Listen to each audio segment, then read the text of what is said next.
Bon, on va partager la parole du Seigneur. On va parler des bénéfices de la croix de Jésus-Christ. Les bénéfices de la croix de Jésus.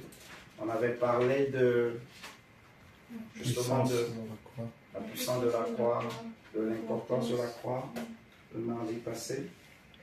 On va voir aujourd'hui les bénéfices que nous avons à cause de l'œuvre de la croix en Jésus-Christ de Nazareth. Les bénéfices de la croix de Jésus-Christ de Nazareth. Juste pour nous rappeler à nous tous, la parole de Dieu nous dit dans Romains 3, le verset 23, que tous ont péché et sont privés de la gloire de Dieu. Donc, l'homme est privé du bonheur, l'homme est privé de la vérité même, l'homme est privé de la vie, de la gloire de Dieu, de la présence de Dieu en fait, à cause du péché. La gloire de Dieu, c'est la vie. La gloire de Dieu, c'est la présence de Dieu, c'est le royaume de Dieu, c'est le règne de Dieu. Or, là où il n'y a pas le règne de Dieu, c'est les ténèbres qui règnent. C'est pour cela la Bible a dit que le monde entier est sous la puissance des ténèbres, la puissance du malin. Vous voyez? Mais Ésaïe va recevoir la révélation qui est telle que les régions où habitait l'ombre de la mort, en fait, les ténèbres ne régneront pas pour toujours sur ces régions-là. Vous voyez? Car la lumière va se lever. La lumière de Dieu va se lever. Si nous prenons nos Bibles dans le psaume 32, le psaume chapitre 32, pardon, psaume chapitre 32, le verset 2, par exemple, ici c'est David qui parle. On va lire même du verset 1 au verset 2. Le psaume chapitre 32, verset 1 au verset 2, il est écrit « Heureux celui à qui la transgression est remise, à qui le péché est pardonné. Heureux l'homme à qui l'Éternel n'impute pas d'iniquité et dans l'esprit duquel il n'y a point de fraude. » Vous voyez? Donc, heureux l'homme, heureux celui à qui la transgression est remise, à qui le péché est pardonné. Autrement dit, celui à qui Dieu ne compte plus ses péchés. Dieu a oublié, Dieu a effacé son péché, en fait. Donc, nous voulons parler des bénéfices de la croix de Dieu, de la croix de Jésus-Christ, pardon. Le premier bénéfice, le premier avantage que nous avons à cause de l'œuvre de la croix, eh bien, c'est la rémission des péchés. Vous voyez, le premier bénéfice. Parce que le vrai problème de l'homme, la raison pour laquelle le Messie, premièrement, il devait venir en tant qu'agneau et ensuite revenir plus tard en tant que lion, c'est à cause du péché. Comme on avait expliqué, c'est parce que les hommes ont péché. Les hommes vivent dans le péché et notre Dieu est saint. Il ne peut supporter le péché, en fait. Donc, il fallait que l'agneau de Dieu vienne pour ôter le péché, pour régler le problème de péché, pour enlever le péché qui séparait l'homme de Dieu, pour que les hommes puissent rentrer dans la présence de Dieu. Et ensuite, quand Jésus reviendra, il ne va pas consumer l'homme. Parce que s'il venait comme roi des rois, en fait, aucun homme ne pouvait tenir devant sa face. Même ceux pour qui il venait. Vous voyez, ils allaient être tous consumés par sa gloire, par sa sainteté. Donc c'est pour ça qu'il fallait qu'il vienne en tant qu'agneau pour ôter le péché. Et David a reçu cette parole qui est vraiment vivante, qui dit « Heureux celui à qui la transgression est remise, à qui le péché est pardonné. Heureux l'homme à qui l'Éternel n'impute pas d'iniquité et dans l'esprit duquel il n'y a point de fraude. » Vous voyez? Donc notre premier bénéfice, c'est la rémission des péchés. C'est ce que nous voyons si nous prenons Éphésiens chapitre 1, par exemple. J'aimerais quand même qu'on prenne le psaume 4 avant d'aller dans Éphésiens. Prenons juste le psaume chapitre 4, le verset 6. Le psaume chapitre 4.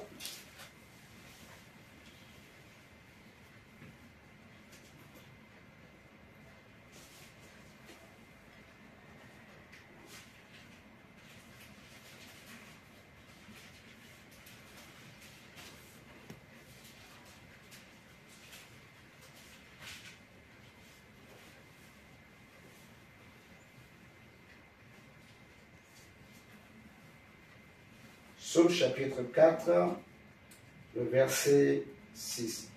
Il est écrit: offrez des sacrifices de justice et confiez-vous en l'Éternel.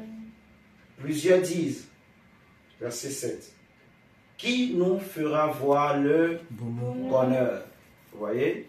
Donc, c'est le cri, on va dire, de l'homme. Celui qui parle ici, c'est l'image de tous ceux qui sont sans Dieu, en fait, dans le monde.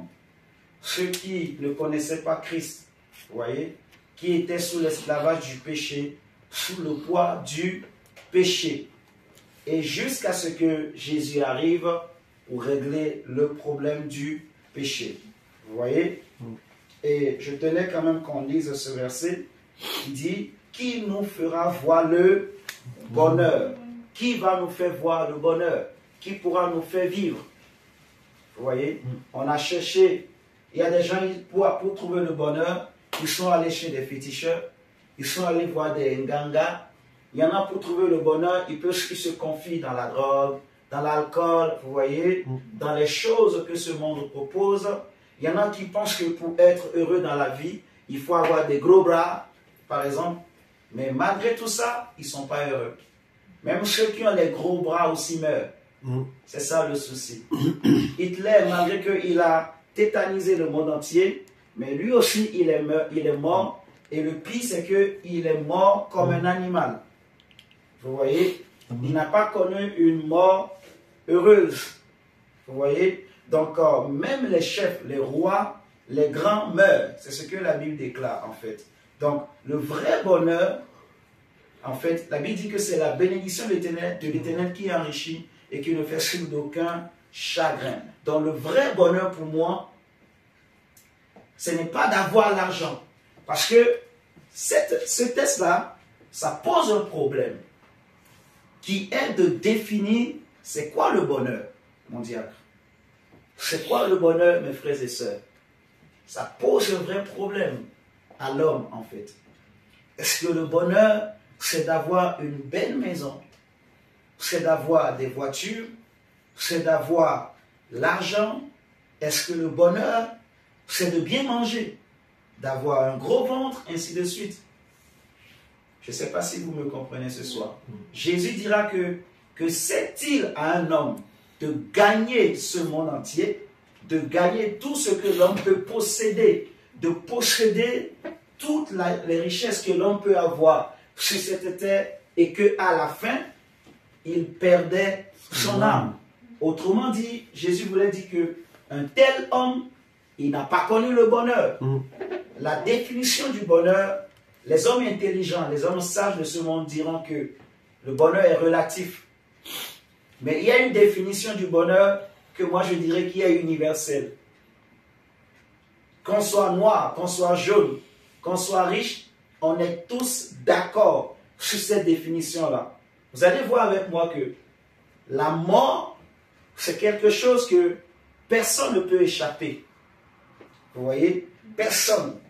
Dieu dit à Adam dans Genèse, tu es poussière, tu retourneras à la poussière. Et depuis ce temps-là, tous ceux qui naissent de femmes et d'hommes meurent. Vous voyez? Même les grands prophètes sont morts. Les Juifs vont dire à Jésus, même Abraham, notre père, est mort. Et toi, qui es-tu? Pour dire que tu connais Abraham, pour dire que détruisez ce temple. Et en 3 jours, moi, Jésus, je le rebâtirai. Vous voyez? Donc, même les prophètes meurent. Il n'y a que 2 personnes dans la Bible, à part Jésus, qui n'ont pas connu la mort physique. Il y a Élie et Enoch. C'est des cas exceptionnels. Mais tout le reste, même Moïse, le grand Moïse, a connu la mort.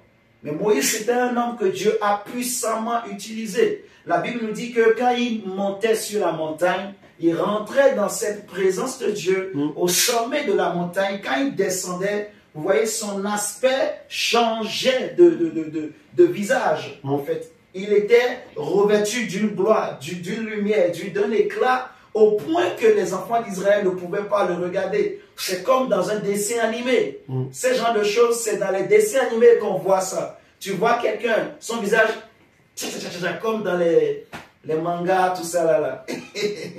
Vous voyez ce que je suis en train de dire? Donc, les enfants d'Israël ont vécu ça avec Moïse. Mais malgré ça, quand même, Moïse était mort. Donc, le vrai bonheur, mon frère, ma soeur, c'est quelqu'un peut dire que j'ai le bonheur, c'est lorsque tu peux jouir du fruit de ton travail, mais même au-delà de la mort. Vous voyez, il y a des gens qui peuvent être riches. C'est comme l'histoire du riche dans la Bible et de Lazare. Vous voyez, le riche avait tout ce qu'un homme pouvait avoir. Au point qu'il a oublié qu'il pouvait mourir un jour. Et malheureusement, quand le temps que Dieu a fixé pour y arriver, il est parti. Lui qui était bien, quand il est mort, il se retrouve dans un endroit, il est maintenant dans un étang ardent de feu, en train de souffrir, en train de pleurer. Il cherchait même une goutte d'eau qu'on vienne mettre sur sa langue, mais personne ne lui donnait. Donc, tout l'argent qu'il avait eu, toutes les richesses, vous voyez, les serviteurs qu'il avait eu, tous les biens, les trésors qu'il avait eu, en fait, là-bas, là, il ne peut plus les avoir. Il ne peut pas accéder à ces choses. Il ne peut pas toucher à toutes ces choses. Il va regarder, il soulève la tête, il voit Lazare.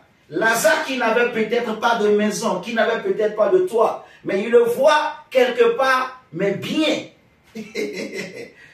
Mais en même temps, il voit Abraham, le père Abraham, lui-même le dit, à côté de Lazare. Il va dire, père Abraham, dis à Lazare de plonger son doigt dans l'eau et de laisser goûter juste une goutte d'eau. Parce que ici, j'ai chaud. Ici, j'ai soif. Abraham va lui dire, non, mon fils, tu as eu tout ce qu'il te fallait de l'autre côté. Sur la terre. Tu vois, tu as bénéficié tout. Tu as cru que le vrai bonheur, c'était ce que tu avais sur la terre. Et ça t'a fait oublier l'essentiel. Donc, la définition du bonheur, il y a une définition que moi je dis qui est universelle. Et c'est par rapport à la mort. C'est-à-dire que chacun de nous, celui qui peut dire, qui me dira que j'ai le bonheur, c'est qu'il est capable de me dire qu'après ma mort, je sais où je vais.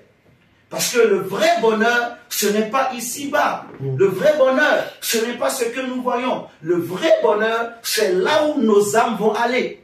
Amen. Vous voyez ce que je suis en train de dire?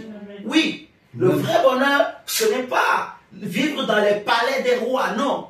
Il y a des rois qui, ils ont connu la gloire, mais leur fin a été chaotique. On connaît Mobutu, on connaît le président ghanéen, on connaît plein de grands présidents, mais qui ont fini mal. Vous voyez? Et tout ça, c'est quoi? C'est à cause du péché, en fait. C'est le péché qui fait que, malheureusement, les hommes, en fait, ils n'arrivent pas à connaître le vrai bonheur. Jésus dira que, en fait, entrez par la porte étroite, parce que l'âge est la porte, vous voyez, spacieux le chemin qui conduit à la perdition. Et plusieurs passent par là. Parce que les hommes cherchent la facilité, la simplicité. Vous voyez, les hommes ne veulent pas qu'on leur parle de leur péché. Les hommes ne veulent pas qu'on leur dénonce leurs mauvaises œuvres. Ils préfèrent qu'on les laisse vivre comme ils veulent. Vous voyez, mais c'est à la fin qu'ils regrettent. Donc, là, il y a quelqu'un qui dit, qui nous fera voir le bonheur, mon frère, ma soeur? C'est une question que chacun de nous peut se poser. Qu'est-ce que je définis comme bonheur pour ma vie? Ma vie en tant qu'humain, en tant que femme, en tant qu'homme. Aujourd'hui, nous sommes enfants de Dieu. Donc, nous avons peut-être une bonne définition de la vie, du bonheur. Mais imaginons qu'en tant qu'humain, créature de Dieu, qu'est-ce qui est le bonheur pour moi? Parce qu'il peut y avoir des gens, Parce qu'il n'a pas un peu d'argent, il est triste, il est déçu, il est découragé. Alors que s'il savait ce qu'il avait, s'il savait que même le roi, le président le plus grand du monde n'a pas ce que lui a, il n'allait pas être triste. Je ne sais pas si vous comprenez ce que je suis en train de dire. Le vrai bonheur, c'est quoi, mon frère? Quelqu'un a dit, qui nous fera voir le bonheur? Mon frère diacre, la vraie définition du bonheur, le premier bénéfice de la croix, c'est la rémission du péché. Mais pourquoi c'est la rémission du péché? Parce que, en fait, tant que le péché... On dirait que quelqu'un a ouvert quelque chose. Tant que le péché est dans la vie de l'homme, en fait, cet homme ne peut pas avoir le bonheur. Vous me comprenez? Le vrai bonheur vient dans la vie de l'homme lorsque cet homme reçoit Jésus-Christ de Nazareth. Amen. C'est tout. Un homme sans Jésus, il n'a pas de bonheur. Parce que tout l'argent que tu peux gagner dans ce monde, en fait, ce n'est que poussière. Ça va retourner à la poussière. Tu vas mourir et abandonner toutes ces choses. Jésus dit, amassez-vous des trésors au ciel. Ne vous amassez pas des trésors sur la terre où la terre et la rouille détruisent. Vous voyez, le vrai bonheur, ce n'est pas un bien qui est passager. Je ne veux pas une joie passagère. Je ne veux pas une gloire passagère. Je ne veux pas une paix qui est pointant. Mais je veux la vraie paix pour mon âme. La vraie joie pour mon âme. Vous voyez? Et cette vraie joie, on la reçoit lorsqu'on reçoit Jésus-Christ de Nazareth. Et ça commence par la rémission du péché, la délivrance du péché, le pardon du péché. C'est pour cela David va dire heureux. Parce que celui qui a le bonheur, il est heureux. Celui qui a le bonheur, mon frère, ma soeur, on est d'accord qu'il est un homme et une femme heureux. Il est heureux dans sa vie. Il n'a peut-être pas l'argent, il n'a peut-être pas l'or, mais celui à qui Dieu a pardonné ses péchés, celui qui a cette conscience libre, si vraiment sa conscience est dégagée. Imaginez, vous prenez un ancien brigand, un ancien malfaiteur, quelqu'un il savait que moi-même, en fait, tout le monde le condamne. Le monde l'a condamné, mon diacre. Tu imagines un homme que le monde a condamné, mais qu'un jour il entend que Dieu ne le condamne pas, que Dieu le pardonne. C'est comme cette femme surprise en flagrant délit d'adultère qu'on a amenée au pied de Jésus. Là où tout le monde l'a condamnée, elle aussi, elle était certaine que Jésus, en plus Jésus est saint. Jésus était reconnu comme étant un grand prophète en ce temps-là. Donc même dans sa tête elle-même, elle savait qu'aujourd'hui c'est fini pour moi. En plus, on m'a amené au pied de Jésus. Donc le premier qui devait le condamner, c'est le prophète. Mais à la grande surprise de tout le monde, Jésus ne l'a pas condamné. Jésus l'a pardonné. Jésus lui a donné une nouvelle chance. Vous voyez, pour se racheter. Jésus lui a dit, femme, où sont ceux qui te condamnaient et t'accusaient? Elle va dire, ils sont tous partis. Jésus lui a dit, va, moi aussi, je ne te condamne pas. Va et ne pêche plus. Donc, la joie de cette femme, dites-moi, à quoi on peut la comparer? Est-ce que c'est une joie qu'on peut acheter? Est-ce que l'argent peut acheter cette joie? Imaginez le bonheur que cette femme pouvait ressentir en quittant Jésus, le soulagement qui pouvait être dans son âme. Imaginez combien sa conscience serait dégagée. Tous les péchés qu'elle a commis dans le passé, c'est comme si on a tout effacé. Elle quitte Jésus, mais transformée. Amen. Vous voyez? C'est ce que David est en train de dire. Heureux l'homme à qui l'Éternel, en fait, ne compte pas les fautes. Vous voyez? Parce que, en fait, le sang des boucs et des taureaux faisait que le péché était couvert, mais il était toujours là. Mais maintenant, avec Jésus, le péché est ôté. Vous voyez? Amen. Et c'est ça le vrai bonheur. C'est ça la joie, en fait, d'être pardonné. La joie de la rémission du péché, c'est le premier bénéfice que nous avons de la croix de Jésus. Amen. Alléluia. Amen. Si nous prenons par exemple Éphésiens 1, merci Saint-Esprit, Éphésiens chapitre 1, Éphésiens chapitre 1, la Bible nous dit au verset 3 à 7, la Bible dit ceci, Éphésiens chapitre 1, verset 3 à 7. Béni soit Dieu, le Père de notre Seigneur Jésus-Christ, qui nous a bénis de toutes sortes de bénédictions spirituelles dans les lieux célestes en Christ. En lui, Dieu nous a élus avant la fondation du monde pour que nous soyons saints et irrépréhensibles devant lui, nous ayant prédestinés dans son amour à être ses enfants d'adoption par Jésus-Christ, selon le bon plaisir de sa volonté, à la louange de la gloire de sa grâce, qui nous a accordé en son bien-aimé. Le verset 7. Le verset 7. La Bible dit en lui. Donc en Christ, en Jésus. La Bible dit nous avons la rédemption par son sang. Or, quand on parle de son sang, on veut parler de la croix. Alléluia.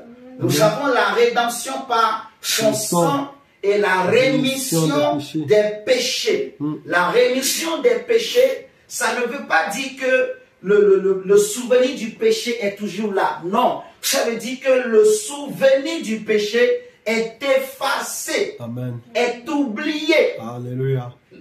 La différence entre Dieu et l'homme, c'est que l'homme peut te pardonner, mais il n'oublie pas. Vous voyez, on le voit toujours. Il y a des gens, ils peuvent te dire, je t'ai pardonné. Mais il suffit seulement que tu fasses quelque chose. Il y a des femmes qui font ça souvent avec le mari. Il va dire, j'ai pardonné. Mais attends, 10 ans après, le mari fait une petite chose. Il va te dire, tu te rappelles comme tu avais fait. Si tu penses que ça va être comme tu avais fait là, tu te trompes. Amen, amen, amen. C'est pas même vice versa. Le mari a dit, ah, je parle ma femme, je t'ai pardonné, je t'aime, ah, tu es mon amour.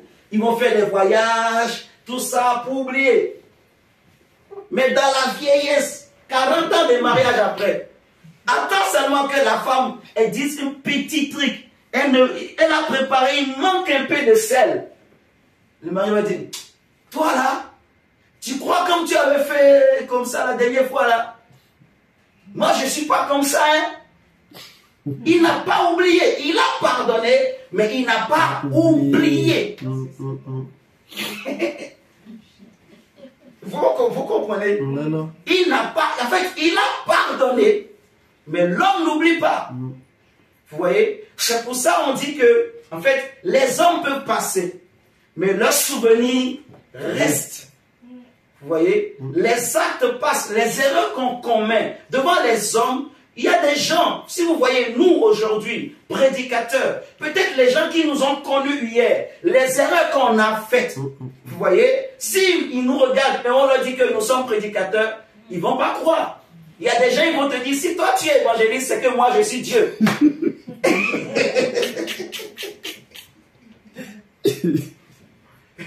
À cause des bêtises qu'ils savaient que on faisait. Vous voyez, ils vont te dire non. Si toi tu es saint, toi tu es sérieux, André. Non. Vous voyez, donc à cause des erreurs, donc même si j'ai changé, tu vois, Dieu sait que je ne suis plus le même. Ceux qui me fréquentent aujourd'hui savent que je ne suis plus le même. Mais les gens qui m'ont connu, vous voyez, ils n'ont pas oublié. C'est comme Jésus. Il dira qu'un prophète n'est jamais bien reçu chez lui. Il est venu dans sa localité, les gens n'ont pas cru parce qu'ils l'ont vu grandir. Il disait, n'est-ce pas le fils de Marie, le fils de Joseph? Jude n'est-il pas son frère? Ses sœurs ne sont-ils pas parmi nous? Imaginez peut-être qu'il y avait un homme qui courait derrière la sœur de Jésus. Vous Vous voyez ce que je suis en train de dire? Donc, à cause du souvenir, les gens n'ont pas voulu croire, ils n'ont pas pu croire en lui. Vous voyez? Et c'est exactement ce qui se passe. L'homme peut te pardonner, sérieusement, mais il n'oublie pas. Mais Dieu, quand Dieu te pardonne, avec Jésus, c'est qu'il oublie. Amen, amen. Je ne sais pas si vous êtes en train de bien comprendre. En fait, le souvenir est effacé. Dieu ne te rappellera plus ce que tu étais. Dieu ne te rappellera plus ce que tu as fait. Donc, c'est pour ça qu'il y a des chrétiens, mes chers amis.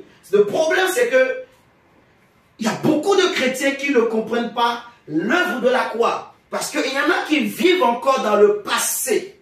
Alors que Dieu est déjà devant. Dieu a déjà pardonné. Dieu est passé à autre chose. Mais le chrétien, la chrétienne, continue de vivre dans le passé. Tu vois, ce que j'étais, ce que je faisais. En fait, il y a même des hommes, eux-mêmes, ils ont du mal à se pardonner eux-mêmes. Je ne sais pas si vous êtes en train de comprendre. Dieu pardonne et il efface. Il efface. Il dit, voici, je fais toutes choses nouvelles. Si quelqu'un est en Christ, il est une nouvelle créature. Les choses anciennes sont passées. Voici, toutes choses sont devenues nouvelles. Donc Dieu efface et Dieu oublie, mon frère.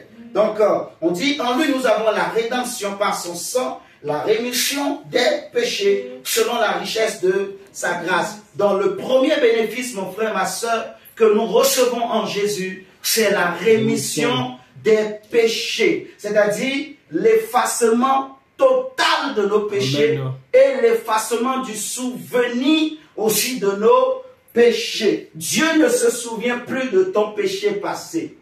Non, Dieu a déjà oublié. C'est même une erreur. Quand nous faisons souvent des prières, Seigneur, tout ce que j'ai fait depuis mon enfance, je te demande pardon. Tout ce que j'ai fait depuis mon enfance, c'est que nous-mêmes, on n'est pas convaincus vraiment que tout ce qu'on avait fait depuis notre enfance, là, depuis qu'on avait donné notre vie à Jésus, on n'est pas convaincu que Dieu l'a oublié. Non, c'est que soit on prie le vrai Dieu, ou soit on n'a pas compris l'évangile. Je ne sais pas si vous me comprenez. C'est simple. On n'a pas compris l'évangile. Nous-mêmes, on n'est pas convaincus que, en fait, nous-mêmes, on se dit que non, ce que j'ai fait est tellement grave. C'est seulement Dieu ne peut pas pardonner facilement comme ça. C'est quelque part encore, Dieu n'a pas complètement oublié. Donc, des fois, nous-mêmes, des fois, ça peut arriver, on trébuche. Toi-même, tu commences à rappeler à Dieu. Il y a des confessions, par exemple, que Dieu n'accepte pas. On fait des confessions, Dieu n'écoute pas. Parce que pour lui, ça n'existe pas tout ce que tu confesses. Je ne sais pas si vous me comprenez. Pour lui, ça n'existe pas. Un jour, je venais de me convertir, jeune prédicateur, jeune serviteur. Et il y avait l'un de mes pères dans la foi qui me disait ces choses. Il m'a enseigné ces genres de choses. Qu'il y a certaines confessions que Dieu n'agrée pas en fait. Donc, je ne comprenais pas trop. Mais aujourd'hui, je comprends ce qu'il voulait dire. Vous voyez? Parce que c'est passé. Dieu a pardonné. Dieu a oublié. Donc, mais tu es là, Seigneur, tout ce que j'ai fait depuis mon enfance. Si vraiment je me suis bien repenti, vous voyez ce que je dis? Si j'ai demandé pardon à Dieu, Seigneur, j'ai regretté, sincèrement. Ça m'a fait mal le passé que j'avais, mon péché, comme cette femme adultère. Et j'ai demandé pardon à Dieu, comme Marie qui avait eu tellement mal de son péché. Elle a amené son vase d'albâtre et elle a versé ce parfum sur la tête de Jésus, sur ses pieds. Si vraiment je me suis repenti, alors Dieu m'a pardonné mon passé. Vous comprenez? Ça ne sert à rien de revenir encore sur ça, de rappeler ça à Dieu. Parce que Dieu ne connaît plus ça. Amen, amen, amen. Alléluia. Amen. Mais maintenant, parlons du présent. Le péché que j'ai commis, parce que nous bronchons, la Bible dit, nous ne vivons pas dans le péché, mais ça peut arriver qu'on bronche. Vous voyez? Donc, si je bronche, je demande pardon à Dieu. Je prie Dieu de m'aider à ne pas retourner à ce que j'étais hier. Vous voyez? Mais je ne vais plus continuer à dire, Seigneur, Seigneur, franchement, les choses là, les choses là. Non. Après, je peux comprendre des fois, tellement qu'on a envie d'être sauvé, on ne sait pas, donc on veut prier pour tout, quoi. On veut faire une prière générale, tous les péchés. Donc, il y en a, mais des fois, bon, tu n'as pas envie de citer que les gens comprennent tous les péchés que tu as fait. Donc, tu prends une formule générale seulement. Seigneur, tous les péchés que j'ai commis, comme ça, c'est facile, formule générale. Donc, les gens n'ont pas besoin d'entendre les détails, tout ça là. Donc, Dieu comprendra seulement. Vous voyez, Dieu est bon. Amen. Mais, passons à autre chose. Le deuxième bénéfice que nous avons lorsque nous donnons notre vie à Jésus, comme on a lu toujours dans Éphésiens 1, verset 7, on a la rédemption par le sang de Jésus. La rédemption par le sang de Jésus. Le premier bénéfice, c'est la rémission. Le deuxième bénéfice, c'est la rédemption. Et la rédemption, ça veut dire simplement la délivrance. Alléluia. La délivrance, ça veut dire la délivrance. Et c'est très important, mon frère, ma soeur, de bien comprendre ce que nous sommes en train de dire. Donc, premièrement, la rémission des péchés. Deuxièmement, la rédemption, toujours par le sang de Jésus. C'est-à-dire par l'œuvre de la croix de Golgotha. Alléluia. Amen, amen, je disais au début que tous sont péchés, sont privés de la gloire de Dieu. Et la Bible dit que dans Romains 6, verset 23, que le salaire du péché, c'est la mort. Donc, tout celui qui pêche, ce qu'il mérite, c'est la mort. Tout celui qui désobéit au commandement de Dieu, ce qu'il mérite, ce n'est pas la vie, mais c'est la mort. C'est ce que nous méritions. Vous voyez? C'est ce qu'on était digne de recevoir. C'est le salaire qu'on méritait, c'est la mort. Vous voyez? Et c'est pour cela que la mort s'était attachée à la race humaine. C'est-à-dire que l'homme naît, mais il trouve une réalité qui est là. C'est qu'il va rentrer dans des liens que j'appelle les liens de la mort. Vous voyez? Donc un homme sans Jésus, un homme qui n'est pas passé par la croix de Golgotha, qu'il veuille ou pas, il peut être l'homme le plus beau, il peut être l'homme le plus riche, mais il a en lui des liens que j'appelle les liens de la mort. Et vous allez bien comprendre. Parce que lorsqu'on parle de la mort, en fait, on veut parler du séjour des morts. Pour bien expliquer, on va prendre un texte. Prenez avec moi le psaume 49, par exemple. Le psaume chapitre 49.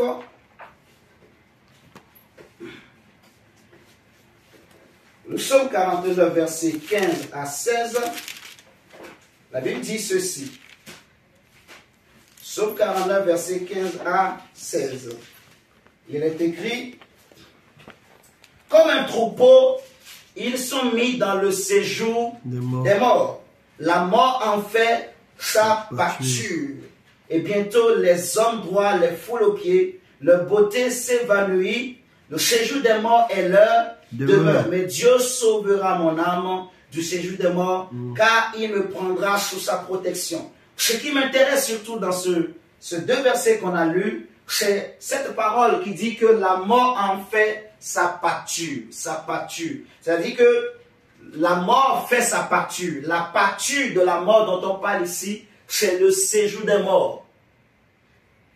Est-ce que vous comprenez la tournure de la phrase? On dit, verset 15, comme un troupeau, ils sont mis dans le séjour des morts. Et la mort en fait sa pâture. En fait, la pâture là, ça veut dire le lieu de la mort, c'est le lieu qu'on appelle le séjour des morts. Pour aller encore plus loin, si vous prenez avec moi le Proverbe chapitre 7, Proverbe 7, pour donner un peu de précision encore, Proverbe chapitre 7, le verset 27, la Bible dira,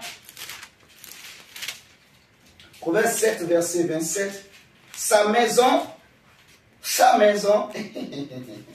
c'est le séjour, c'est le chemin plutôt du séjour des morts. Il descend vers les demeures de la mort. Donc la mort a des demeures. Alléluia. Vous voyez, la mort a une habitation. La mort a un quartier général. La mort a un pays. La Bible dit, sa maison, c'est le chemin du séjour des morts. On parlera de ça une autre fois. Mais on dit, il descend vers les demeures de la mort. En fait, le séjour des morts, c'est les demeures de la mort. C'est la pâture de la mort. Donc, quand on parle des liens de la mort, on veut parler de tous les liens des ténèbres. Parce que lorsqu'on parle du séjour des morts, en fait, on veut parler des ténèbres. Est-ce que vous comprenez les choses? Donc, le séjour des morts, c'est les ténèbres, en fait. C'est la mort. Vous voyez? Et la Bible dit, Seigneur, merci. La Bible dira dans Actes des Apôtres, mon frère, ma soeur, le chapitre 2, au verset 24, il n'était pas possible que notre Seigneur Jésus puisse être retenu par les lignées de la mort. Amen, amen, amen. Acte 2, chapitre 1. Acte chapitre 2, verset 24. Donc, tout ce que l'homme méritait, c'est la mort. La demeure que l'homme méritait, c'est le séjour des morts. Pourquoi? À cause du péché. Parce que le salaire du péché, c'est la mort. La Bible dit même que, on va le lire si le Seigneur le permet. On dit, ô mort, où est ton aiguillon? L'aiguillon de la mort, c'est le péché. Vous voyez? La puissance de la mort, c'est le péché. La puissance du séjour des morts, c'est le péché.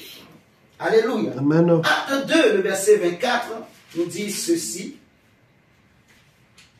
Dieu l'a ressuscité en le délivrant de quoi? Des liens de la mort. Parce qu'il n'était pas possible qu'il fût retenu par elle. Car David dit de lui, je voyais constamment le Seigneur devant moi parce qu'il est à ma droite, afin que je ne sois point ébranlé. Aussi mon cœur est dans la joie et ma langue dans l'allégresse.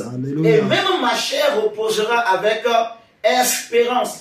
Car tu n'abandonneras pas mon âme dans le séjour des morts, et tu ne permettras pas que ton sein voie la corruption. Tu m'as fait connaître les sentiers de la vie. Tu me rempliras de joie par ta présence. Alléluia. Amen, amen. Cette parole, David a prophétisé lorsqu'il a vu la gloire de notre Seigneur Jésus. Il a vu comment il va être glorifié. Vous voyez, il a vu. David a prophétisé sur sa mort. Il a prophétisé aussi sur sa résurrection d'entre les morts. Vous voyez, si vous vous rappelez, le mardi, on avait lu le psaume, je crois, 118, je crois, qui disait « Amenez la victime ». Vous vous rappelez? Amenez la victime. Donc, c'est David qui a prophétisé tout ça. Donc, ici, il a dit « Tu ne permettras pas que ton serviteur voie la corruption ». C'est-à-dire qu'il n'était pas possible que Jésus puisse être retenu par les liens de la mort. Vous voyez? Et le problème de l'homme, c'était premièrement le péché et deuxièmement, c'est la mort, en fait. C'est la mort. C'était le grand souci des grands. C'était le grand souci des prophètes. Salomon, toute la sagesse qu'il avait, à la fin, il a dit vanité des vanités. Il a regretté d'être même riche. Il a regretté d'avoir connu toute cette gloire. Parce qu'il se souciait, il se disait, tout ce que j'ai bâti là, à qui je vais laisser ça après moi? Est-ce qu'il y aura un homme aussi sage comme moi pour prendre soin de toutes ces choses? Peut-être que ça va être un jeune qui est inconscient, il ne connaît pas comment j'ai souffert, il va tout dilapider, il ne comprendra rien. Il se disait, moi-même je vais aller où? Il va dire, le sort qui m'est réservé, c'est le même qui est réservé à l'animal. Les deux mourront, les deux vont être enterrés, les deux vont pourrir, ils vont retourner à la poussière. Vous voyez? Donc, Salomon était déçu, dégoûté, Parce qu'il se disait que dans ce combat-là, en fait, il n'y a pas de délivrance. Pour Salomon, mon frère, j'aimerais te dire que tu comprennes bien. Le combat de la mort, avant que Jésus n'arrive, il n'y avait pas de délivrance. Il n'y a pas de délivrance. Même les grands hommes qui sont morts, comme Abraham, c'est pour ça qu'ils étaient gardés quelque part qu'on appelle le séjour des morts. Vous voyez, à cause du péché. Donc, il fallait que Jésus descende pour aller les libérer. Même s'ils étaient des justes, mais ils étaient quand même descendus dans les demeures de la mort, mon frère. C'est terrible ce combat-là. Ce n'est pas un petit combat. Il faut vraiment bien comprendre. Il est écrit, en fait, dans ce combat-là, il n'y a pas de victoire pour l'homme sans Jésus. Donc, comment moi je pouvais être délivré de la mort? Comment tu pouvais être délivré de la mort? Il fallait un homme. Il fallait qu'un Dieu, ou je dirais que le Dieu des cieux, se lève sur son trône et décide de descendre, de devenir un homme qui n'avait ni beauté ni éclat, d'accepter de venir mourir à la croix pour que toi et moi, nous puissions être délivrés des liens de la mort. Alléluia. Amen, amen. Regardez le psaume 18, ce que la Bible nous dit. Le psaume 18, le verset 4 à 6. Psaume 18, verset 4 à 6.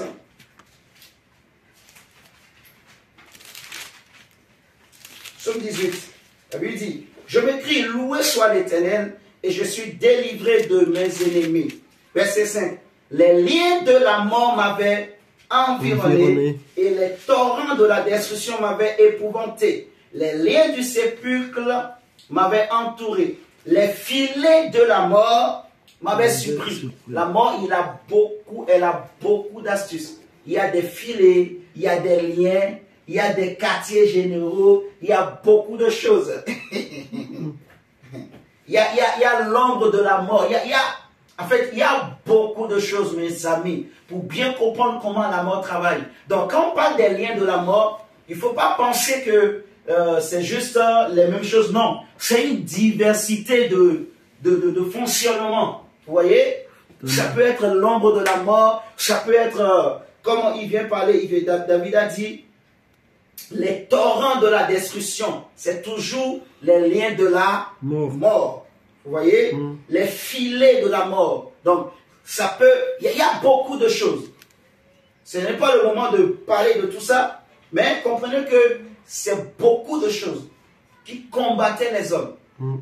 Et David dit, dans ma détresse, j'ai invoqué l'Éternel, j'ai crié à mon Dieu de son palais, il a entendu ma voix et mon cri est parvenu devant lui à ses oreilles. Vous voyez ça? Dans ma détresse, lorsque j'étais en train de livrer un combat contre la mort, Jacob le premier, en mourant, il va dire quelque chose qui est fort. Levant les mains au ciel, après avoir prophétisé sur ses enfants, il dit, Seigneur, j'espère en toi. Parce que là, je vais rentrer dans un combat, je ne sais pas ce qui m'attend de l'autre côté. Mais le Dieu qui m'a délivré de tout mon parcours, même en mourant, je m'appuie sur toi, j'espère en toi. David dit, dans ma détresse, j'ai invoqué l'Éternel, j'ai crié à l'Éternel, et ma voix est parvenue jusqu'à lui, jusqu'à ses oreilles. Vous voyez? Donc Dieu a entendu les cris de David, et le Seigneur est descendu pour le délivrer. Et c'est la même chose aussi pour nous. Il est écrit que quiconque invoquera le Seigneur en ces temps de la fin sera sauvé, c'est-à-dire sera délivré. Amen. Quiconque invoque le nom de Jésus est délivré des liens de la mort. Alléluia. Amen. De tous les liens de la mort, est délivré de la mort et des liens de la mort. Si nous prenons, on est dans les psaumes, prenons le psaume 116 par exemple. Ça va faire une longue lecture. Prenons juste, on a déjà lu Éphésiens aussi. Prenons Éphésiens 2. et puis on va évoluer parce qu'il y a beaucoup de bénéfices. Éphésiens chapitre 2, le verset 4 à 6 nous dit ceci. Mais Dieu qui est riche en miséricorde à cause du grand amour dont il nous a aimés, nous qui étions morts par nos offenses, vous voyez qu'on était morts, donc nous qui étions morts par nos offenses, Dieu nous a rendus à la vie avec Christ. C'est par grâce que vous êtes sauvés. Il nous a ressuscités ensemble et nous a fait asseoir dans les lieux célestes en Jésus-Christ de Nazareth. Amen. Amen. Dans le deuxième bénéfice que nous recevons en Christ, c'est la délivrance. La délivrance de la mort et des liens de la mort. Vous voyez? Parce que le salaire du péché, c'était la mort. Il fallait aussi que nous soyons délivrés de la mort, de ces liens, de ces influences. Donc, nous sommes délivrés non seulement de la mort, mais aussi des liens de la mort. Vous voyez? Et c'est pour ça que la conséquence de cette délivrance, c'est Colossiens chapitre 2, à partir du verset 14, il va dire que, en fait, que les actes dont les ordonnances nous condamnaient, Jésus-Christ va les clouer à la croix de Golgotha. Il a effacé. Amen. Vous voyez? Donc, prenons Colossiens 2. Donc, c'est vraiment très important de bien voir la suite. D'abord, il a effacé, ensuite, il a dépouillé. Colossiens chapitre 2, verset 14 à 15. La Bible dit, il a effacé l'acte dont les ordonnances nous condamnaient et qui subsistait contre nous.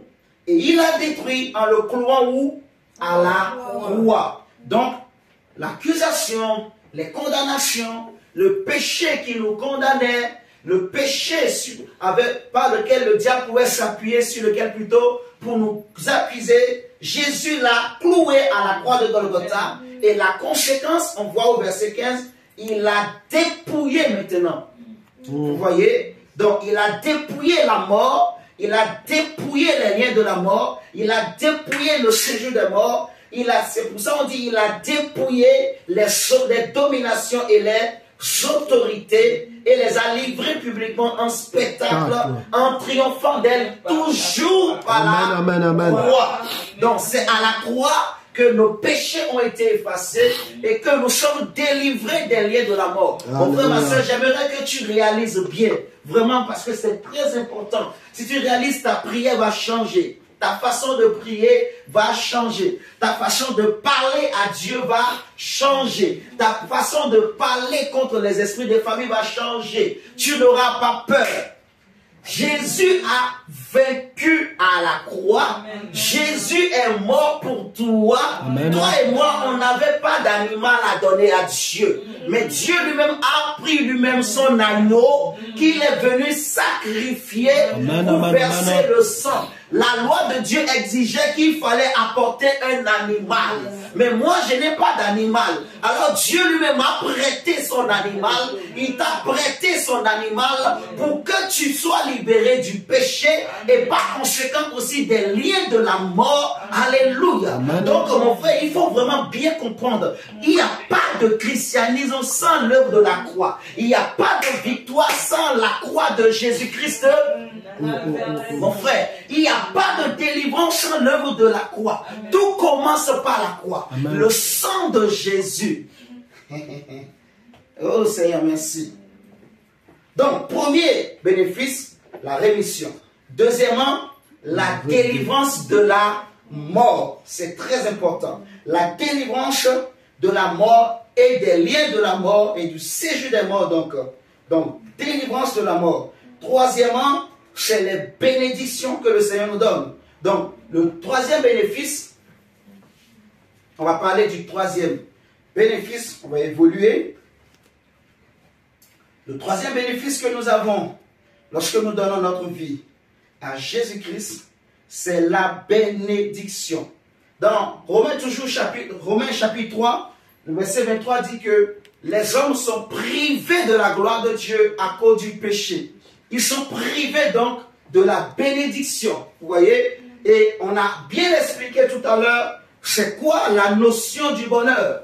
Qu'est-ce que chacun peut comprendre par rapport au bonheur? David pouvait dire, par exemple, que le bonheur et la grâce. Vous voyez? Le bonheur et la grâce. De quel bonheur David parlait? Est-ce que c'est l'argent et l'or? C'est pas vraiment ça, en fait. Parce que le vrai bonheur, du vrai bonheur, découle l'argent et l'or. Il y a des gens qui ont l'argent et l'or, mais qui n'arrivent pas à dormir la nuit, qui n'ont pas la paix, qui n'ont pas la joie. Vous me comprenez? Donc, le vrai bonheur, ce n'est pas l'argent et l'or. Ce n'est pas les plaisirs de ce monde, non. Le vrai bonheur, c'est d'avoir Dieu avec lui. C'est d'avoir Dieu de son côté. C'est d'avoir Dieu dans son bateau. C'est d'avoir Jésus-Christ de Nazareth comme son Seigneur et Sauveur. David a dit, je lève mes yeux vers les montagnes, d'où me viendra le secours. Le secours ne vient ni de l'Orient, ni de l'Occident, mais le secours vient de l'Éternel des armées. Celui qui s'abrite tout près du Très-Haut, il repose à l'ombre du Tout-Puissant. Je dis à l'Éternel, tu es mon Dieu. Amen, amen, amen. Alléluia. Donc, Jésus est le soutien de nos âmes. Il est l'appui, il est la forteresse, il est le fondement, il est la racine du vrai bonheur. Il est la source de la vie. L'apôtre Pierre a dit, vous avez crucifié le prince de la vie, mais Dieu l'a souverainement ressuscité d'entre les morts et il lui a donné le nom qui est au-dessus de tous les noms, afin qu'au nom de Jésus, non pas au nom de mon grand-père, non pas au nom de ma grand-mère, mais au nom de Jésus, le seul nom qui nous a été donné sous le ciel, par lequel nous sommes délivrés, nous sommes sauvés. Amen, amen, amen. Jésus-Christ Nazareth, le plus beau des noms, le plus glorieux des noms, le nom le plus puissant. Mon frère, c'est vraiment la vérité. Jésus est mort pour toi. Mon frère, Jésus est mort pour toi et moi. C'est une réalité. C'est ça l'évangile. Jésus-Christ mort. Vous comprenez? Agneau de Dieu, verser son sang, animal pour moi. Il est venu faible. Roi, mais monté sur un âne. Rendu faible. Il s'est rendu lui-même faible. Il s'est dépouillé pour que toi et moi, nous soyons délivrés, que nous soyons pardonnés, que nous soyons délivrés et que nous soyons aussi bénis. On va voir la suite des bénéfices. Donc c'est très important, mon frère, de bien comprendre vraiment ça. Et ça, il ne faut jamais oublier. C'est le cœur même de l'évangile. C'est la base de l'évangile. La mort de Jésus, l'agneau de Dieu. Est-ce que vous me comprenez? Mon diacre, c'est très important. Ça, il ne faut jamais oublier. Il ne faut pas accepter que ça quitte ma tête. Amen, amen. Cette compréhension-là, je dois bien au contraire tout faire pour bien la comprendre davantage. Que ça reste dans ma tête, que ça reste. Alléluia. Amen. On va continuer. On va parler maintenant des bénédictions. Le troisième bénéfice que nous avons à cause de l'œuvre de la croix, c'est la bénédiction de Dieu. Romains 3, 23 nous montre que troisième bénéfice, troisième bénéfice. Romains 3, 23 nous montre que nous étions privés de la bénédiction. Privés de la gloire de Dieu, donc privés de la bénédiction de Dieu. Jésus, il est venu avec sa bénédiction. Et Paul va dire dans Éphésiens chapitre 1, qu'on a lu tout à l'heure, à partir du verset 3, que nous sommes bénis. Si nous le prenons, Éphésiens chapitre 1, verset 3, il dit, béni soit Dieu, le Père de notre Seigneur Jésus-Christ, qui nous a bénis de toutes les bénédictions spirituelles dans les lieux célestes en Jésus-Christ. Vous voyez? Donc Dieu nous a bénis dans notre communion avec Jésus. Vous voyez? Il est écrit que la malédiction sans cause est nulle et sans effet. Mais dans le passé, la malédiction était avec cause.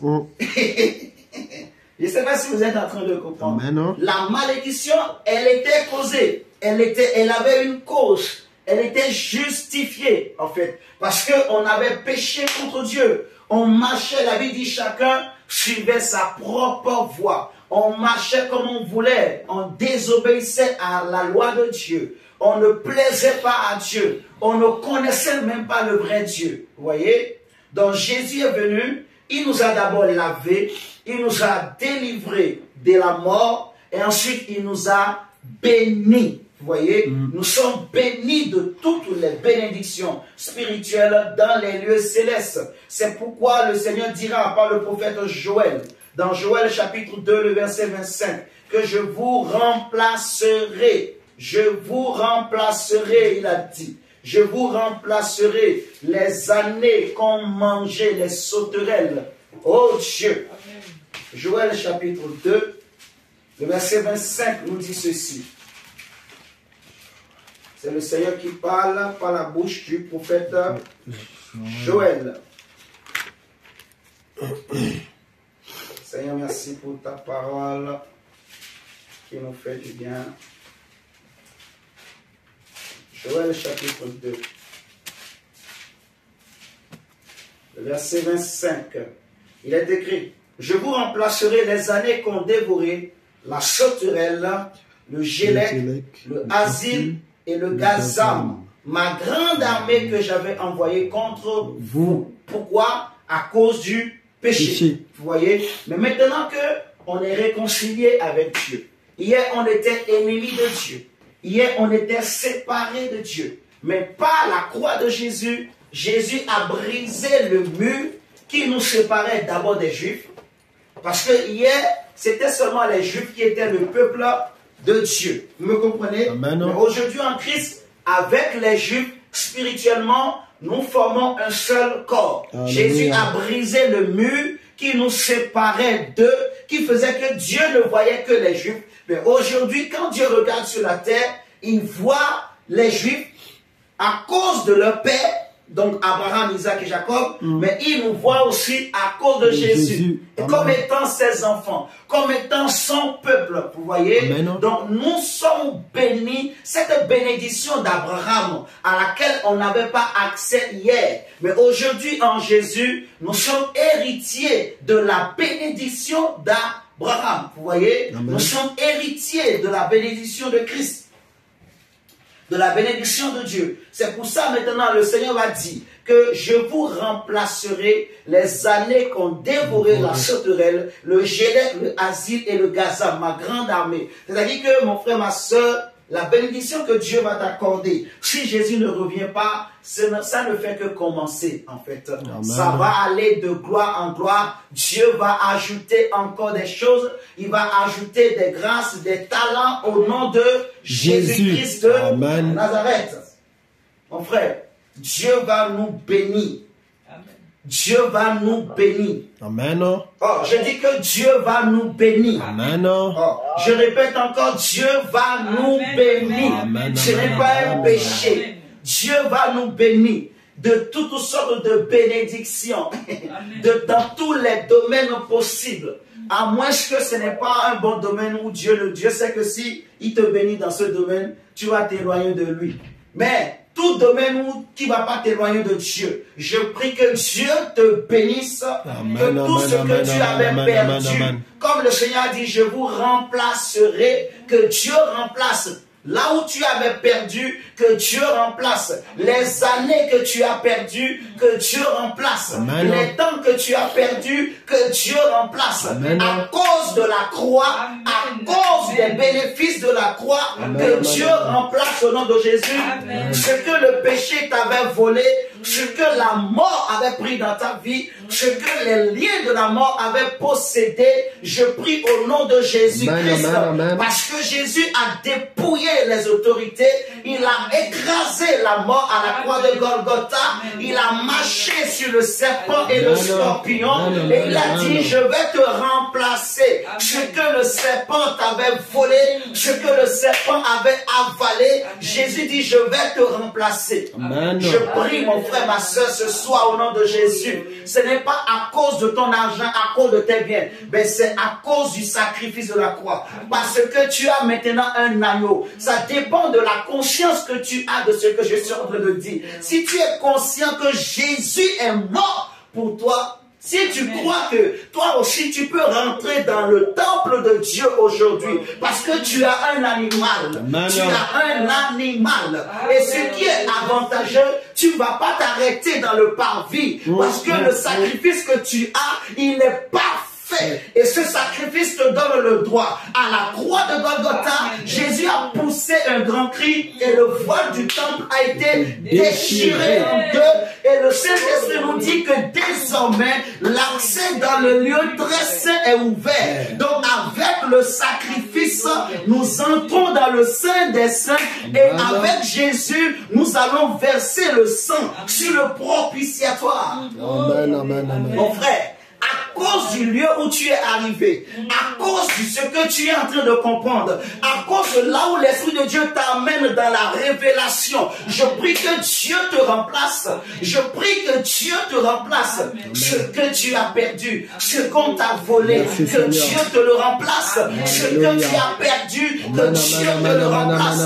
Ce que on t'avait volé, ce que la sorcellerie familiale a volé, ce que la sorcellerie des amis ont volé, que Dieu te remplace au nom de Jésus. Amen, amen, amen, amen, amen. Au nom de Jésus, au nom de Jésus. Oh, que cela soit remplacé, que cela soit remplacé. Que Dieu te remplace à cause de la croix, à cause du sang de Jésus. Oh, le diable est un menteur. Il n'a pas de puissance contre ce que nous sommes en train de dire. Il n'a pas de mots contre l'évangile. Devant la croix, le diable est bouche bée. Et l'homme qui comprend l'homme de la croix, le diable devient petit devant lui. Il commence par trembler. Parce que la Bible dit que Jésus a convoqué tout le séjour des morts. Pendant 3 heures, il y avait les ténèbres à la surface de la terre. Parce qu'il avait convoqué les puissances des ténèbres et il les a convoqués et ils étaient devant le roi des rois, le Dieu très haut. Et Jésus est venu. La Bible dit il n'a pas regardé son égalité. Il était comme un animal, un agneau qu'on mène à l'abattoir. Il n'a pas ouvert la bouche. On a craché sur lui, il a accepté. C'est-à-dire que ce que je méritais, ce que tu méritais, c'est ce que Jésus a souffert. On a craché sur lui. On a mis une épine sur sa tête comme si c'était toi. Et la Bible me dit, lorsque Jésus a vu qu'il a il a fait maintenant tout ce que la loi de Dieu demandait. Il a vu que maintenant tu es libre. Il a dit maintenant, Père, je remets mon esprit entre tes mains. Mais avant de dire ça, il a dit, Père, tout est accompli. Amen. Alléluia. Amen. Donc le sacrifice est parfait. Le sacrifice est agréé par Dieu. Je te déclare, mon frère, que tu es béni de Dieu au nom de Jésus-Christ. Je te dis que tu es béni de Dieu. Tu es béni, tu es béni. Ta maison est bénie. Amen.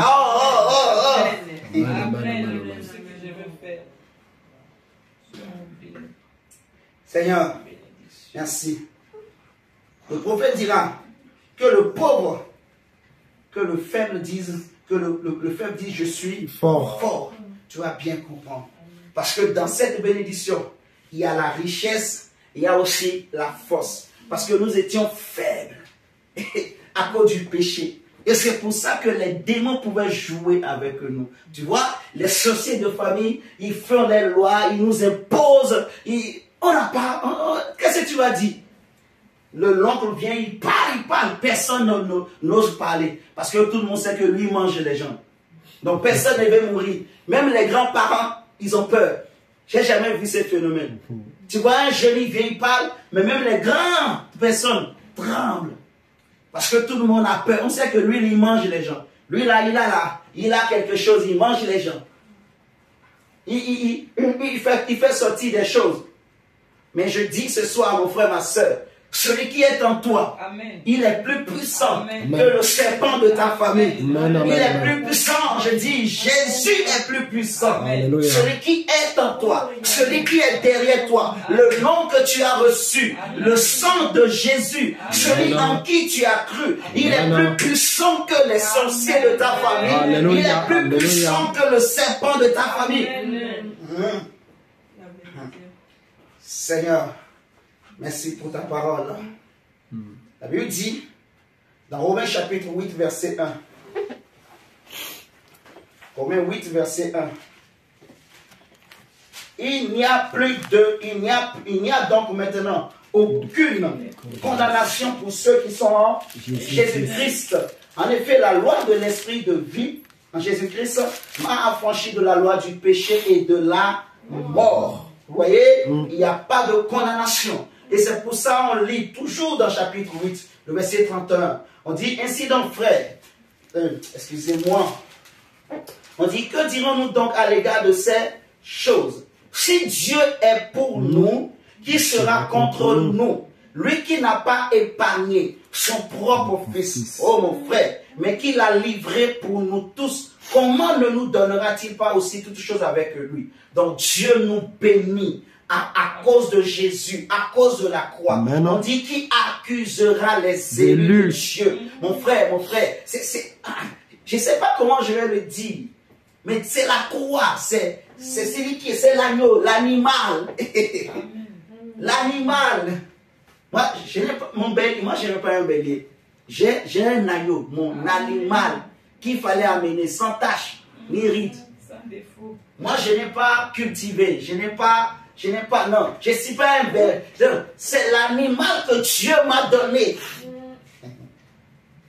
On dit, qui les condamne, c'est Dieu qui justifie, qui les condamnera. Christ est mort, bien plus, il est ressuscité, il est à la droite de Dieu et il intercède pour nous. Qui nous séparera de l'amour de Christ? Serait-ce la tribulation ou l'angoisse, ou la persécution, ou la faim, ou la nudité, ou le péril, ou l'épée? Selon qu'il est écrit, c'est à cause de toi qu'on nous met à mort tout le jour, qu'on nous regarde comme des brebis destinées à la boucherie. Oui.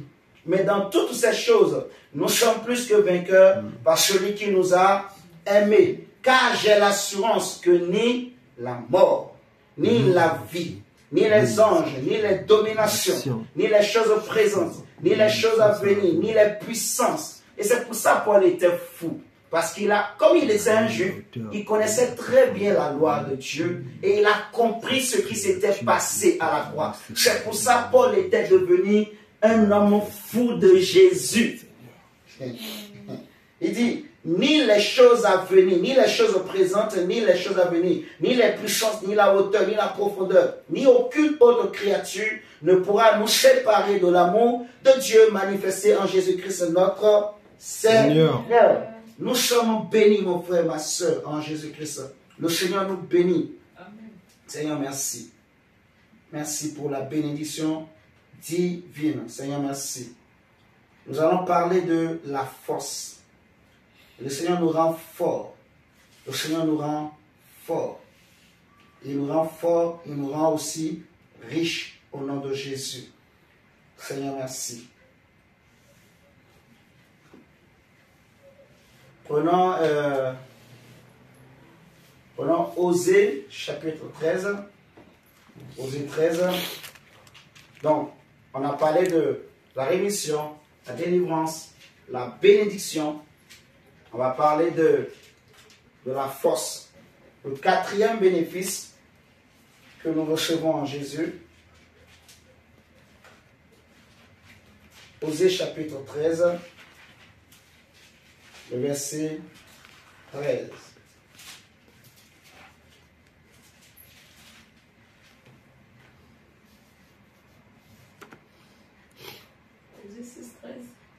Osée 13. Osée 13.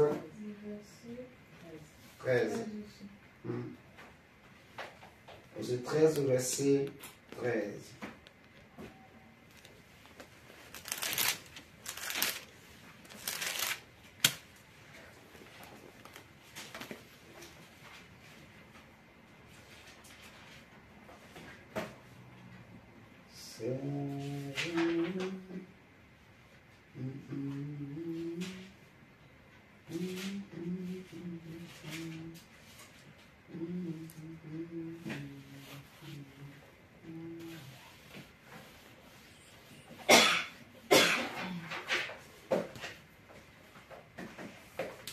Osée 13, verset 13 à 14. On va lire du 13 à 14. Il est écrit: les douleurs de celles qui enfantent viendront pour lui. C'est un enfant peu sage qui, au terme voulu, ne sort pas du sein maternel. Je les rachèterai de la puissance du séjour des morts. Je les délivrerai de la mort. Ô mort, où est ta peste? Séjour des morts, où est ta destruction? Et le repenti se dérobe à main regard. Je les délivrerai de la mort. Ô mort, où est ta peste?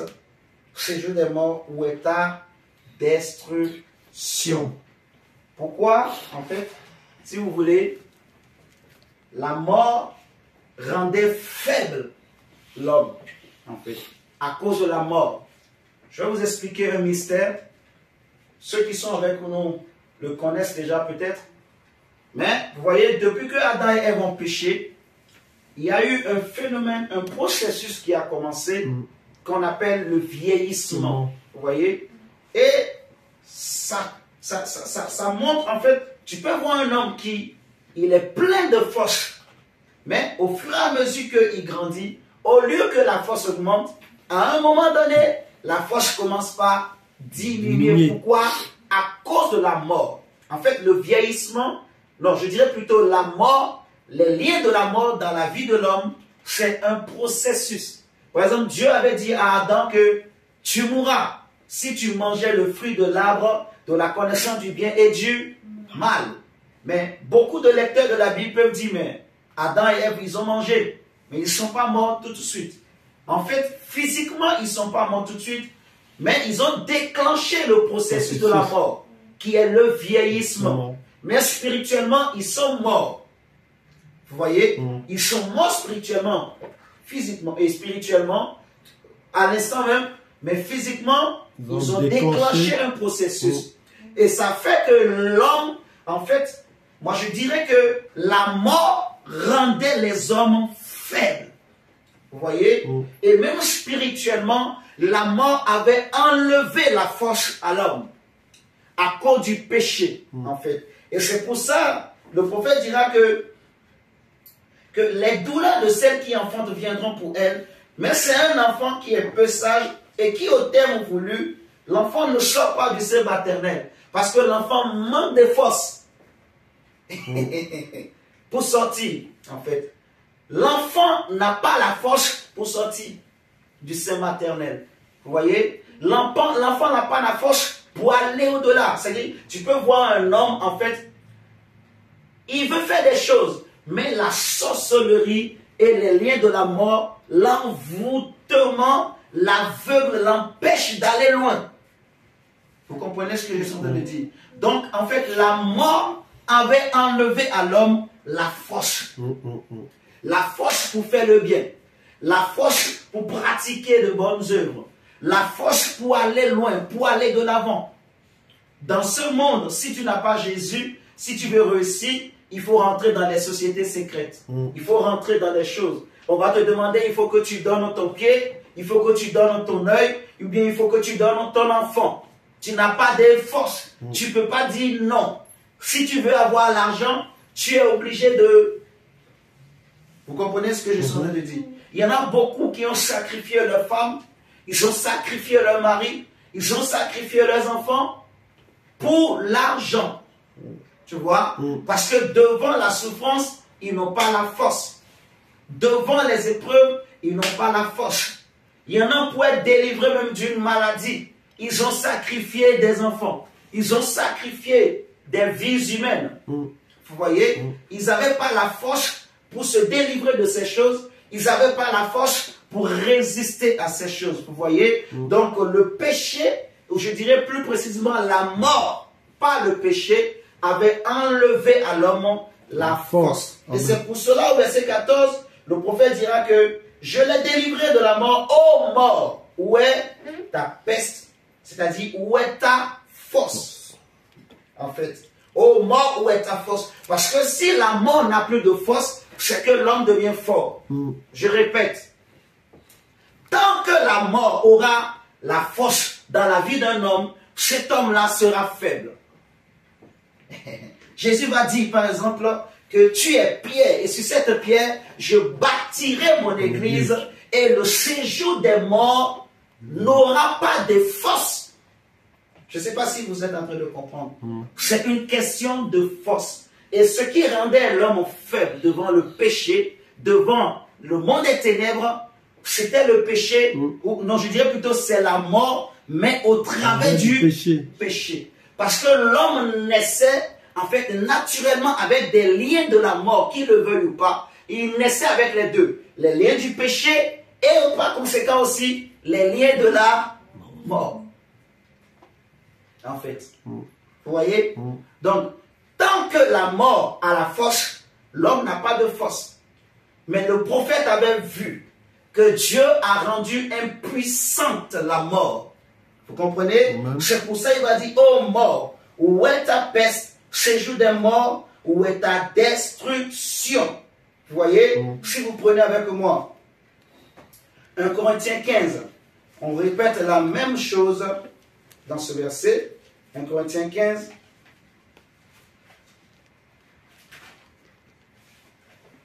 Corinthiens 15.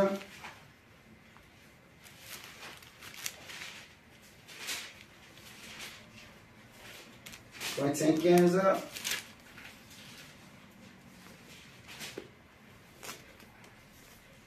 Le verset, on va lire le verset 21 et 22 d'abord. Verset 21 et 22, la Bible nous dit, car puisque la mort est venue par un homme, c'est aussi par un homme qu'est venue quoi? La résurrection des morts. Et comme tous meurent en Adam, de même aussi tous revivront en Christ. Maintenant prenons le verset 55 à 57. Il est écrit, ô mort, où est ta victoire? Ô mort, où est ton aiguillon? L'aiguillon de la mort, c'est le péché. Et la puissance du péché, c'est la loi. Mais grâce soit rendue à Dieu. J'aime beaucoup ce verset. Mais grâce soit rendue à Dieu qui nous donne la victoire par notre Seigneur Jésus. Donc frère, je vais t'expliquer ce texte. David dit, ô mort, où est ta victoire? C'est-à-dire, où est ta force?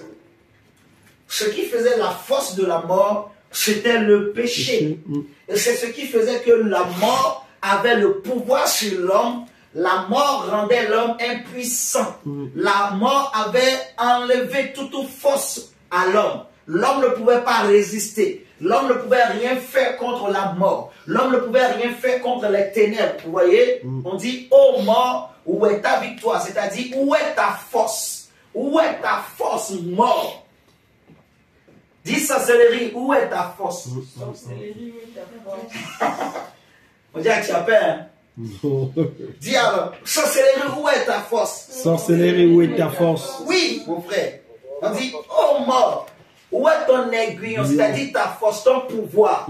Parce que la force, le pouvoir, l'autorité. Vous voyez, celui qui est fort, c'est lui qui domine. C'est lui qui règne. C'est lui qui a le dernier mot. C'est lui qui impose son règne, sa loi. Vous voyez? Donc la mort dominait dans les familles. La mort dominait dans le monde. La mort jusqu'à aujourd'hui dans la vie de ceux qui n'ont pas Jésus et qui n'ont pas surtout compris l'œuvre de la croix. Parce qu'il y a des chrétiens qui n'ont pas compris. Je suis désolé, mon frère.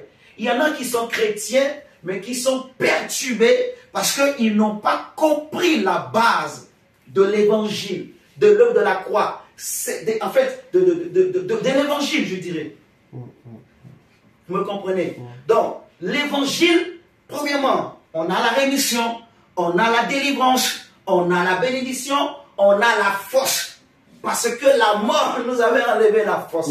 Mais Paul dit au verset 57, j'aime trop ça. Donc, il dit que l'aiguillon de la mort, la force de la mort, c'est le péché. Mais il dit, mais grâce soit rendue à Dieu. tu vois, qui nous donne la victoire, c'est-à-dire qui nous donne la force. Est-ce que nous sommes en train de comprendre? Qui nous donne la force par notre Seigneur Jésus-Christ de Nazareth. Alléluia. Gloire soit rendue à Dieu qui nous donne la force. Grâce soit rendue à Dieu qui nous donne la victoire par notre Seigneur Jésus. Dieu nous donne la force. Là où la mort régnait dans les familles, aujourd'hui, désormais, mon frère, tu as la force, tu as la victoire, tu as le pouvoir sur la mort au nom de Jésus. La Bible dit que nous sommes plus que vainqueurs par celui qui nous a aimés, par celui qui nous a affranchis. Alléluia. Tu n'es plus faible. Tu n'es plus faible, je te dis. Ah, mon frère. Mon frère. Je ne sais pas si nous sommes en train de comprendre. Je suis fort. Tu es fort. La Bible dit que le faible dise je suis fort. Et que le pauvre dise je suis riche. Mon frère. Nous sommes forts. Nous sommes également riches. Amen. Nous allons parler du quatrième avantage et bénéfice. Prenons cinquième, pardon, excusez-moi. Oui, vous avez raison. Prenons 2 Corinthiens chapitre 5. 2 Corinthiens 5. Cinquième, c'est la richesse. 2 Corinthiens 5. La Bible nous dit ceci. Et on va s'arrêter là. Il y a beaucoup de choses, hein, mais on ne pourra pas parler de tout. 2 Corinthiens 5.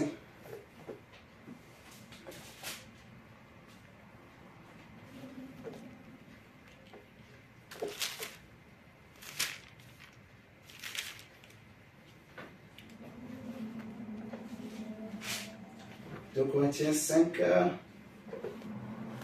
le verset 21, d'abord nous dit quoi?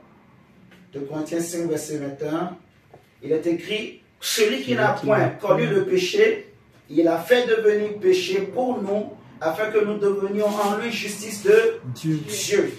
Prenons maintenant 2 Corinthiens 12, le verset 10. 2 Corinthiens, chapitre.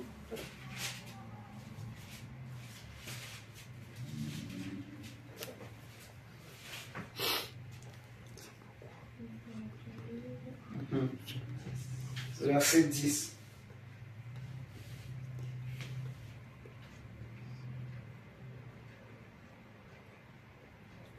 Il est écrit, c'est pourquoi je me plais dans les faiblesses, dans les outrages, dans les calamités, dans les persécutions, dans les détresses pour Christ. Car quand je suis faible, c'est alors que je suis fort. Quand je suis faible, c'est alors que je suis fort. Alléluia.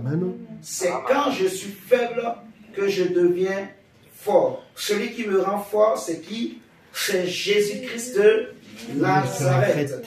C'est Jésus qui me rend fort. C'est Jésus qui nous rend fort. Alléluia. Amen. Lui qui... Il y a un verset que j'aimerais aussi qu'on prenne quand même.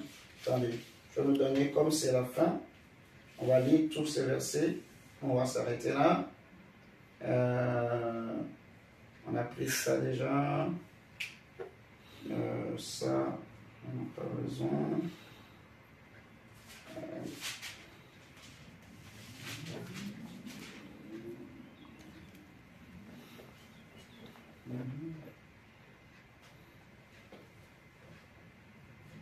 Prenons d'abord Joël 3, verset 10. Joël 3, verset 10.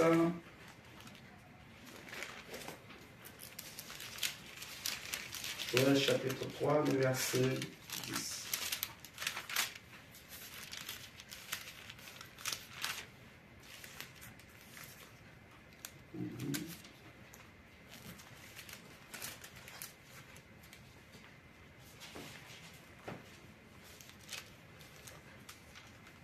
Joël chapitre 3, verset 10.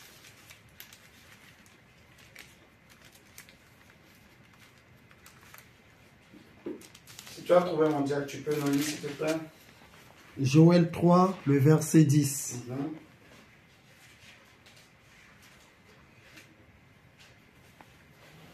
lisons, de vos yeux forgez des épées et de vos serpes des lances, que les faibles disent, je suis fort. Que le faible dise, je suis suis fort. fort. Vous voyez? Que le faible dise, je suis fort. Et celui qui nous rend fort, c'est Jésus. C'est Jésus-Christ de Nazareth. Seigneur, merci. Maintenant, on va prendre 2 Corinthiens 8, verset 9. 2 Corinthiens 8, verset 9. Chapitre verset 9. Il est écrit, car vous connaissez la grâce de notre Seigneur Jésus-Christ, qui pour vous s'est fait pauvre, de riche qu'il était. C'est important, c'est fort.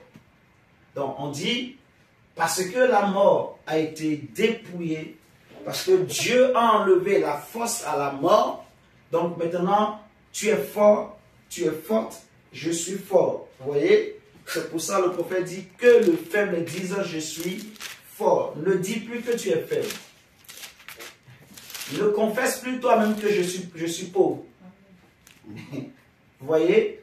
Il faut dire je suis un homme fort, je suis une femme forte. Je suis de la race des lions de la tribu de Juda. Je suis un aigle.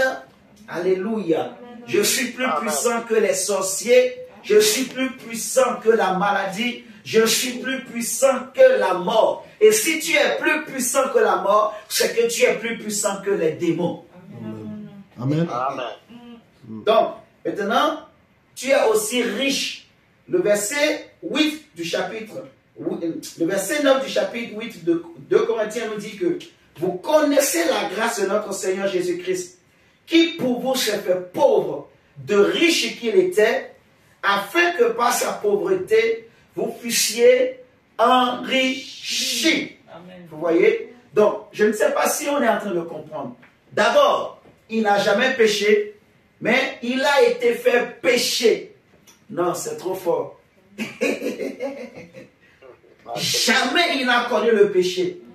Mais tout le péché que moi je pouvais commettre, Dieu a tout pris, il a mis dans le corps de Jésus. Et c'est pour ça que c'était lourd. Donc, lui qui n'a jamais péché, il a été fait péché. Donc, on l'a traité comme un pécheur. Et c'est pour ça que c'était triste. Mais c'était aussi un jour de joie pour nous. Vous voyez, le juste qui a été traité comme un injuste. On l'a maltraité comme on maltraite les brigands. On l'a compté parmi les brigands. On a mis, en fait, non, c'est trop fort. Et lui qui est riche, il a accepté de se rabaisser. Il n'a pas voulu venir sur un cheval. Donc, il est venu avec ses bénédictions, mais il n'a pas voulu les utiliser. Il a tout déversé à la croix. Au travers de son sang et de sa mort, il s'est appauvri, il s'est dépouillé de sa bénédiction pour toi et moi, pour que toi tu deviennes riche, pour que tu ne connaisses plus la pauvreté. Alors je veux déclarer sur ta vie au nom de Jésus, si tes parents ont vécu dans la pauvreté, toi tu vas vivre la bénédiction, la richesse au nom de Jésus-Christ de Nazareth. Même si tu n'as pas fait de grandes études, même si tu n'as pas de grands diplômes, mais tu vas vivre le bonheur, parce que le vrai bonheur c'est Jésus-Christ de Nazareth. David dit, le bonheur et la grâce m'accompagneront tous les jours de ma vie. Ce n'est pas parce que je suis un meilleur, mais parce que j'ai quelqu'un que j'ai accepté comme mon Seigneur et mon Sauveur. Je crois qu'il est mort à ma place. Je crois qu'il est mort pour moi. Amen. Je déclare, mon frère, que tu es riche. Amen. Je déclare que tu es riche, mon frère. Alléluia. Je déclare que la pauvreté ne peut pas rester dans ta vie. Je chasse la pauvreté de ta vie. Jésus. Tu ne connaîtras pas la pauvreté au nom de Jésus. Amen. Mon frère, l'évangile c'est de la folie. Hein? C'est la folie, mon Dieu. C'est la folie. La parole de Dieu, c'est la folie. Nous prêchons une sagesse qui est parfaite, qui n'est pas de ce siècle. Parce que si elle était de ce siècle, les hommes de ce monde n'allaient pas crucifier le Seigneur de gloire. Mais nous prêchons une sagesse glorieuse, mystérieuse et cachée. La Bible dit que ce sont des choses que l'œil n'a point vues et que l'oreille n'a point entendues, qui ne sont jamais montées au cœur des hommes. Amen.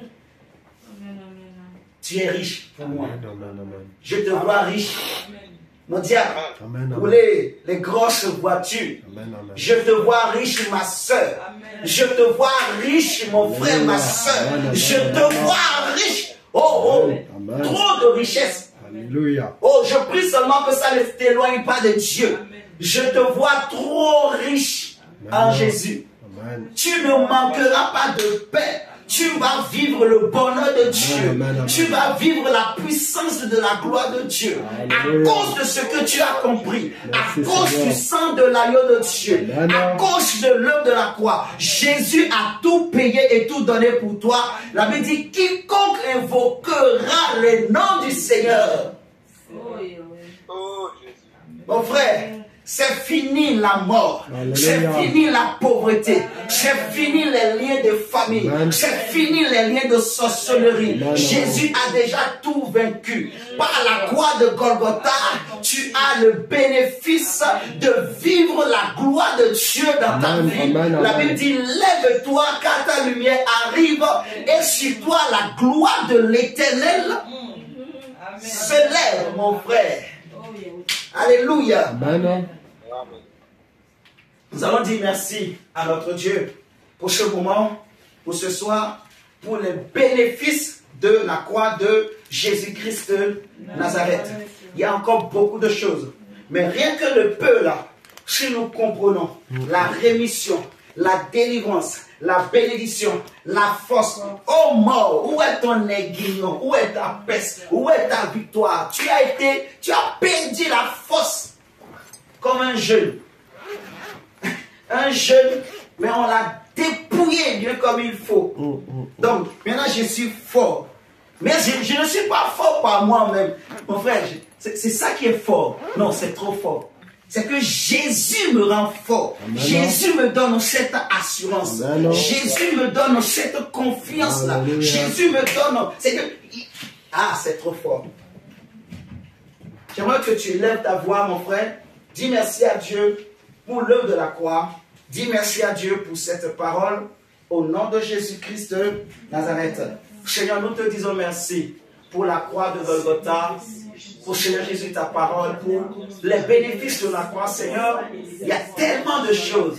S'il fallait dire tout ce que nous recevons par la croix, Seigneur, le temps ne suffira même pas, le monde entier ne suffira pas pour parler de toutes ces choses. Père, mais par ta grâce, Dieu, parce que tu nous as permis de comprendre, Seigneur, nous avons partagé ta parole.